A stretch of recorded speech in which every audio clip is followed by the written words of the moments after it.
Good evening বন্ধুরা। আজ আমরা একটু বেরিয়ে পড়েছি শপিং করতে। কেন জানো তো?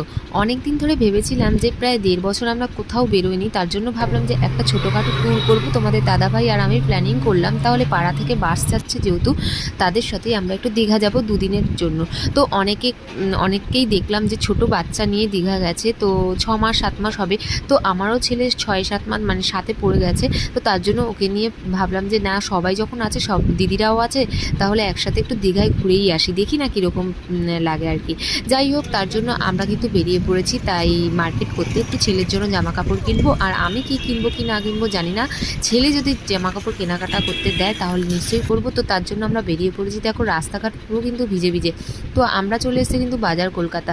আর অনেকটা মানে বৃষ্টি পড়ছিল, হঠাৎ করে দেখলাম ভালোই ওয়েদারটা ছিল, হঠাৎ করে খুব বৃষ্টি হলো। তার জন্য আমরা একটু অপেক্ষা করলাম, কারণ আমার ছেলেকে না নিয়ে যাওয়া কোথাও যাবে না, মানে নিয়ে যেতে লাগবে সব জায়গাতেই।